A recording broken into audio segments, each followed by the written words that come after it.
21শে August grenade হামলার মামলার আপিলের রায় হয়েছে। সবাইকে বেকসুর খালাস করে দেওয়া হয়েছে। 38 জনের সবাইকে। কি আজব দেশ, কি মগের মুল্লুক, কোথায় এসে পড়লাম।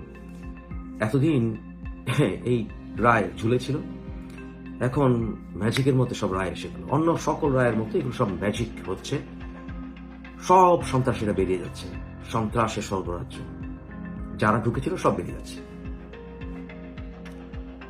2004-এর 21শে আগস্টের এই গ্রেনেড হামলায় শেখ হাসিনা সহ 5 শতাধিক মানুষ আহত হয়েছিল, প্রায় 50 জনের মতো মানুষ মারা গিয়েছিল। কিন্তু কথা হচ্ছে এরপর কি ঘটেছিল। এই হামলার সময়কালীনে বিএনপি ক্ষমতায় ছিল। প্রথমে পুলিশ মামলা নিতেই চায়নি, একটা জিডি করে শেষ করার চেষ্টা করেছিল। কত টাল বাড়ানো হলো, এরপর লাশ পর্যন্ত দিতে চায়নি ফেরত বিএনপি সরকার আমলে, যারা মারা গিয়েছিল অনেকের। এবং 2 জনকে আবার তড়িঘড়ি করে কবরে দিয়ে ফেলা হয়েছে। কেন রে ভাই, কেন? বুঝতে নিশ্চয় রকেট সায়েন্টিস্ট হওয়ার প্রয়োজন নেই। কেন? জজ মিয়া নাটক সাজালো, এরপর শৈবাল সহ মুখলিস রহমান সহ আওয়ামী লীগের দলের উপরে দোষ চাপানোর চেষ্টা করা হয়েছে। এমনকি ভারতের সাথে সম্পৃক্ত বিভিন্ন সন্ত্রাসীর, ওই 7 স্টার সন্ত্রাসীদেরকে পর্যন্ত এর ভিতরে ঢোকানোর চেষ্টা করা হয়েছিল। এই নাটকগুলো বিএনপি সরকার আমলে কেন করা হয়েছিল? কেন? রহস্যটা কোথায়? ইসলামী জঙ্গিবাদ গোষ্ঠীগুলো, হারকাতুল জিহাদ বা যারা, এদেরকে রক্ষা করার জন্য বিএনপি কেন উদ্যোগী হবে? অন্যথায় দেশের প্রাক্তন প্রধানমন্ত্রী, বিরোধী দলীয় নেত্রী, ওনাকে মারার চেষ্টা করা হয়েছিল, এতে কোনো সন্দেহ নেই। এবং বিএনপি শাসনামলে যদি এই হত্যাকাণ্ডের প্রচেষ্টা হয়ে থাকে, আইবি রহমান অনেকে মারা গিয়েছিল, তাই না? তাহলে এর দায়িত্ব বিএনপি সরকারের উপর পড়ে। ভাই সিম্পল। আমি বিএনপি ক্ষমতা আসুক চাই। আমি, আপনারা জানেন যে আমি তারেক রহমানের সমালোচনা করি, কিন্তু জিয়ার আদর্শে বিশ্বাস করি। তো তারপরে যেটা সত্য সে সত্য, আমি তার দরকার না। শেখ হাসিনা এবং অন্যান্যদেরকে হত্যাকাণ্ডের যে প্রক্রিয়া, সেটার সুষ্ঠু বিচার একেবারে ডাইরেক্টলি বাধাগ্রস্ত করা হচ্ছিল। ডাইরেক্টলি। কেন? প্রশ্ন হচ্ছে কেন? ডাল মে কুচ কালা হ্যায়, অবভিয়াসলি। ডাল মে কুচ কালা না থাকলে তো আর এগুলো নিয়ে হাইড এন্ড সিক করা হতো না। হাইড এন্ড সিক করা হয়েছিল। বিচারপতি আবেদিনের কথা মনে আছে না? সেই নাটক। কেন? কেন সালাম পিন্টুকে ইনভলভ করা হলো, আবার নাটক করা হলো? কিন্তু যখন 2007 সালে ওই সময় সরকার যখন আবার এটাকে রিওপেন করার চেষ্টা করা হলো, এর আগেও বিএনপি সিআইডির কাছে হ্যান্ড ওভার করেছিল, কিন্তু সেই সিআইডির ফলাফলটা কি হয়েছিল? সিআইডির ফলাফলে কিন্তু এই ক্ষেত্রে ভারত ইনভলভ ছিল এই কথা কিন্তু বলেনি, তাই না? তারপর মুফতি হান্নানকে দিয়ে স্টেটমেন্ট দেওয়া হলো যখন সে ভেতরে, সেই স্টেটমেন্টের কোনো মূল্য আছে? একটা নাম না জানা মানুষকে 164-এর স্বীকারোক্তি দেওয়া হলো। কিসের জজ মিয়া, কিসের কি? এগুলোতে কি বোঝা যাচ্ছে না যে কারণটা কি? সত্যকে বেরোতে দেওয়া হচ্ছে না। শেখ হাসিনা সরকার ক্ষমতায় এসে কতগুলো নাম যুক্ত হয়ে গেল। তারেক রহমান, লুৎফর রহমান বাবর, পিন্টু এবং অনেক কি, রাইট? কেন তারেক রহমান? কেন তারেক রহমান? কেন বাবর? বা কেনই বা পিন্টু? কেন?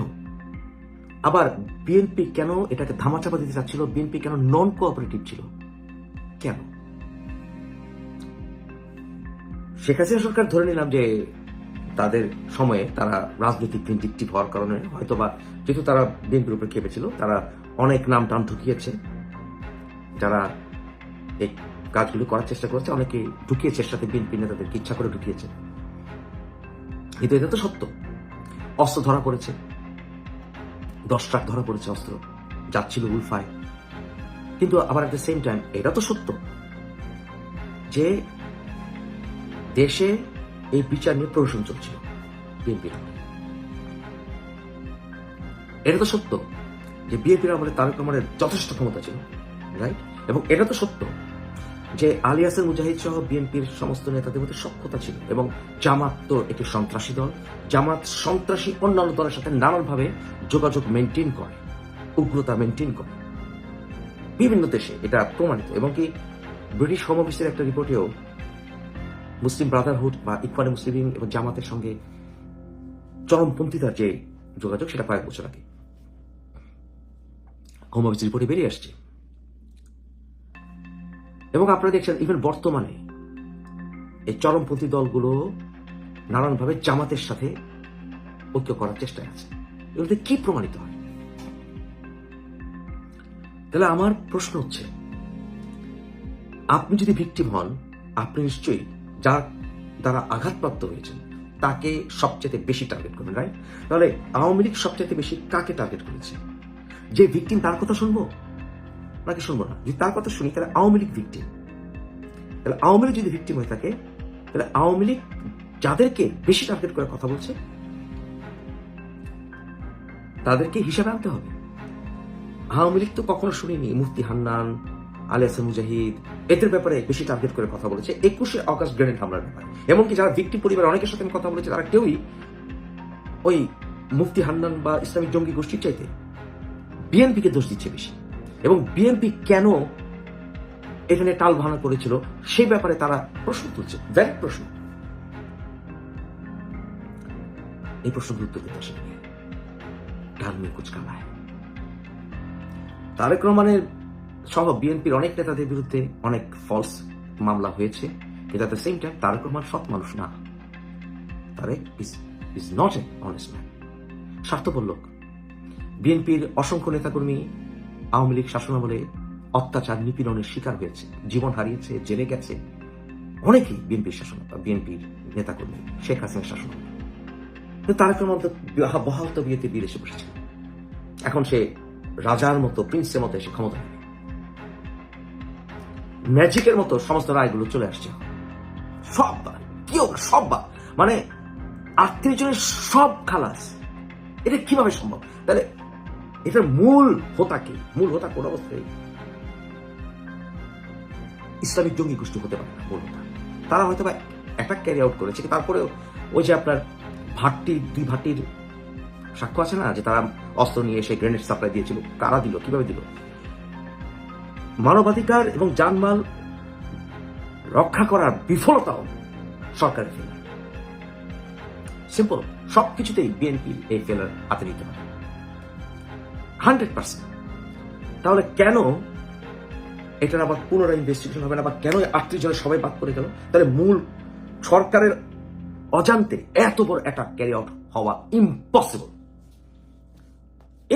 তাহলে ধরে নিতে হয় সরকারের অজ্ঞাতে যদি এত বড় অ্যাটাক ক্যারি আউট করা সম্ভব না, তাহলে অবশ্যই বিএনপির ভেতরে মূল চাবিকাঠি, সেটা তারেক রহমান হোক আর যেই হোক, ধরে নিলাম তারেক রহমান না, বা হতেও পারে, মূল যে যারা ক্ষমতাশীল তাদের অগোচরে এই কাজ হয়নি, এবং তারা যদি জেনে থাকতো যে এই কাজ করা হচ্ছে, তারাও দেয়। 21 আগস্ট গ্রেনেড হামলার মামলায় 38 জনকে খালাস দিয়েছে, এই বিচারকরা একদিন বিচার হওয়া উচিত। কিভাবে হলো এটা?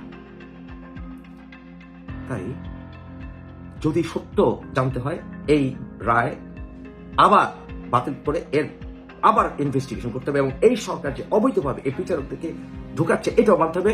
এবং আওয়ামী লীগ শাসনামলেও জুডিশিয়াল 12টা বাজানো হয়েছিল, এটা সত্যি, অনেক দলীয়করণ করা হয়েছে, এটা সত্যি, কিন্তু এই সত্যি বিচার পাওয়া, জানা, অন্তত দেশের জন্য জানার অধিকার মানুষের আছে। একদিন সত্য বেরোবে, সেই দিন জন্য অপেক্ষা